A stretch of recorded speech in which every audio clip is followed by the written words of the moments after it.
بسم اللہ الرحمن الرحیم۔ جب روح نکالنے ملکل موت آتی ہے تب کیا ہوتا ہے؟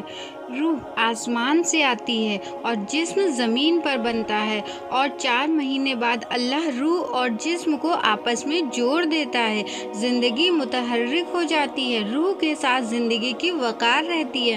جب اللہ روح جسم سے واپس نکال لیتا ہے تو سارے ٹائٹل اس شخص کے اوپر سے ہٹ جاتے ہیں، اور صرف ایک ہی ٹائٹل یعنی کہ ایک ہی نام سے اس شخص کو لوگ بلاتے ہیں، اس شخص پر ایک ہی ٹائٹل لگا دیتے ہیں، وہ ہے میت کا۔ وہ چاہے کوئی ڈاکٹر ہو، چاہے کوئی بادشاہ ہو، کوئی بڑا بزنس مین ہو یا کوئی بڑا سپر اسٹار ہو، کسی بھی شخص ہو، اس کے اوپر سے میت کی مہر لگ جاتی ہے۔ اس شخص کے اندر میں سے کیا نکلا؟ سب کچھ تو جیسا تھا ویسے ہی ہے۔ اس کے اندر کی آنکھ وہی، ناک وہی، شکل وہی، جسم وہی۔ اس کے باوجود اس شخص کے اوپر سے دنیا کے سارے ٹائٹل ہٹا کر ایک ٹائٹل یعنی کہ میت کا لوگ لگا دیتے ہیں۔ روح ہمارے جسم کی اصل ہے، اسے نکال دو تو جانوروں کو بھی پتا ہے کہ اب یہ بے جان چیز ہے۔ چیٹیاں، کیڑے مکوڑے بھی اسے کھانے لگ جائیں گے، جانور کھانے لگ جائیں گے، زمین بھی اسے گلانے لگ جائے گی۔ انسان کے اندر ایک ایسا چلتا ہوا زندگی کا کارواں ہے، اسے جب اللہ واپس بلاتا ہے تو موت کیا چیز ہے؟ اس کے 200 جواب ہیں سائنس کی کتابوں میں۔ یہ 200 جواب بتاتے ہیں کہ اس میں سے ایک جواب بھی ٹھیک نہیں ہے، اور ہمارا قرآن صرف ایک ہی جواب دیتا ہے، اور وہی حرف آخر ہے۔ اللہ جب لوگوں کی موت کے وقت روح کو جسموں سے نکال لیتا تو موت کے وقت انسان 2 کیفیت میں آتا ہے۔ ان لوگوں کی روح ایسے نکل رہی ہوتی ہے کہ ان کے رگ رگ میں وہ پھنس رہی ہوتی ہے۔ قرآن کہتا ہے کہ کاش تم دیکھ سکتے وہ منظر جب اللہ کے فرشتے نافرمانوں کی روح کو نکال رہے ہوتے ہیں۔ روح نکالنے ملک الموت 4 فرشتوں کو لے کر آتی ہے۔ وہ 4 فرشتے مرنے والے شخص کی پٹائی شروع کر دیتے ہیں، ان کے منہ پر بھی مارتے ہیں اور ان کی کمر پر بھی مارتے ہیں، اور کہتے ہیں اے خبیث روح، تو جو خبیث جسم میں تھی باہر آؤ، نکالو آج اپنے روح کو، آج تم بچ نہیں سکتے ہو۔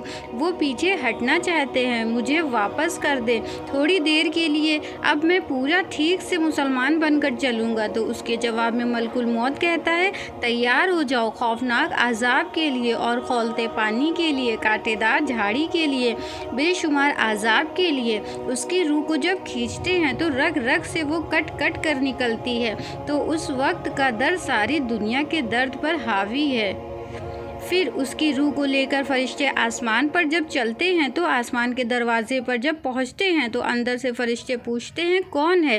تو کہتے ہیں فلاں فلاں کا بیٹا ہے۔ تو آسمان کے فرشتے کہتے ہیں یہ تو وہی بدبخت روح ہے جو بدبخت جسم میں تھی، اس کے لیے آسمان کے فرشتے دروازہ نہیں کھولتے، اسے واپس کر کے آئیں۔ ایسے لوگوں کے لیے آسمان کے دروازے نہیں کھلیں گے اور جنت کے دروازے بھی نہیں کھلیں گے، پھر یہ وہاں سے نیچے گرائے جاتے ہیں جو اللہ کا قید خانہ ہے۔ تمہیں خبر نہیں کہ وہ کیا خوفناک قید خانہ ہے جو اللہ تبارک تعالیٰ نے بنایا ہے، اور اسے اس قید خانے میں دھکیل دیا جاتا ہے۔ بس پھر کیا قیامت تک اس نافرمان روح کے لیے انتظار کی گھڑیاں ہیں اور عذاب کی شدت ہے۔ اور جب نیک انسان کا اللہ تبارک تعالیٰ کے وہاں جانے کا وقت آتا ہے تو اللہ تعالیٰ فرماتے ہیں جب کوئی نیک مرد یا عورت کا اس دنیا سے جانے کا وقت آتا ہے تو اس کے لیے فرشتے آتے ہیں اور اس کو یہ خوشخبری دیتے ہیں، تسلی دیتے ہیں کہ آپ غم نہ کریں، پیچھے والے بھی آپ کو مل جائیں گے، آپ خوف نہ کریں، آگے ساری منزلیں آپ کے لیے آسان ہیں، آپ کی جنت بھی تیار ہے اور رب بھی مہربان ہے۔ سبحان اللہ۔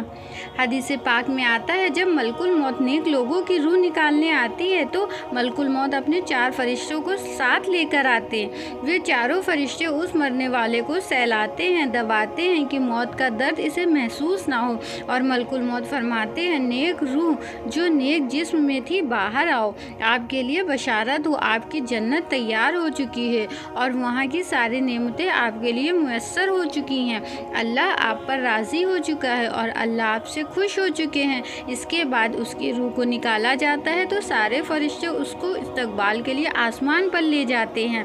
تو آسمان کے فرشتے اندر سے پوچھتے ہیں کون ہے؟ جواب آتا ہے فلاں فلاں کا بیٹا، فلاں فلاں کی بیٹی ہے۔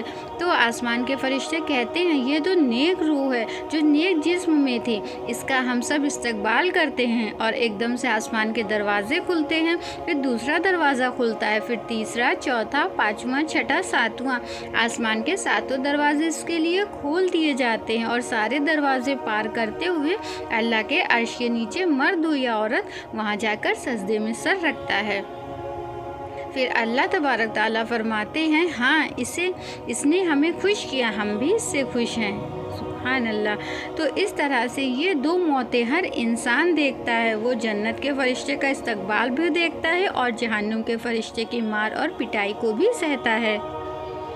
جب رابعہ بصری رحمۃ اللہ علیہ کا انتقال ہونے لگا، ان کا انتقال رات کو ہوا، تو انہوں نے اپنی خادمہ کو بلا کر فرمایا کہ کسی کو بتانا نہیں، جب میں مر جاؤں تو پڑوس کے 2-4 لوگ بلا کر میرا جنازہ پڑھوا دینا، اور جس کرتے میں میں تہجد پڑھتی ہوں اسی کو میرا کفن بنا دینا، صبح بے شک لوگوں کو بتا دینا، مرنے کے بعد میری میت کو رکھنا نہیں، فوراً دفنا دینا۔ تو جب ان کا انتقال ہوا، پڑوس کے 2-4 آدمی بلائے اور ان کی تدفین ہو گئی۔ صبح شور مچا کہ وہ رابعہ بصری کا انتقال ہو گیا۔ تو اگلے دن وہ کسی خادمہ کو خواب میں ملی، کہا بیٹی تمہاری بہت مہربانی، تم نے میری وصیت کے مطابق عمل کیا۔ اس خادمہ نے خواب میں دیکھا کہ رابعہ بصری نے ایک خوبصورت لباس پہنا ہوا ہے، تو ان سے پوچھا آپ کے ساتھ قبر میں کیا ہوا؟ تو وہ کہنے لگی میرے پاس منکر نکیر آئے تھے اور مجھ سے کہنے لگے من ربک، کہ تیرا رب کون ہے؟ میں نے کہا سبحان اللہ، 40 برس میں جس کو نہ بھلا سکی تو 4 ہاتھ زمین میں آ کر میں بھول جاؤں گی۔ ان کا 42 سال کی عمر میں انتقال ہوا تھا۔ ان کے اس جواب پر منکر نکیر کہنے لگے اس کا کیا حساب لینا؟ پھر ان کی خادمہ نے پوچھا کہ آپ کا وہ کرتا کہاں گیا تہجد والا جس میں آپ کو کفن دیا تھا؟ کہا کہ وہ کرتا اللہ نے مجھ سے لے لیا اور میرے اعمال کے خزانے میں رکھ دیا، قیامت کے دن میرا وہ کرتا بھی میرے اعمال کے ترازو میں تولا جائے گا، اور مجھے یہ لباس پہنایا ہے جو جنت کا لباس ہے۔ سبحان اللہ، یہ بھی ایک موت ہے اور لوگ اس طرح بھی مرتے ہیں۔ اب آپ بھی بتائیں، فیصلہ آپ کے ہاتھوں میں ہے کہ آپ کیسی موت مرنا پسند کریں گے۔ اللہ ہم سب کو دین پر چلنے کی توفیق دے اور گناہوں سے بچنے والا بنائے۔ اگر آپ کو یہ آج کی حدیث پسند آئی ہو تو کامنٹ میں ایک سبحان اللہ ضرور لکھ دیں۔ اگر آپ کو میری یہ دینی تعلیم کی ویڈیو پسند آئی ہو تو میرے چینل کو پلیز سبسکرائب کر لیں، میری اس ویڈیو کو لائک اور شیئر بھی کر دیں، جس سے آپ کی زندگی و آخرت دونوں بہتر ہو۔ آمین۔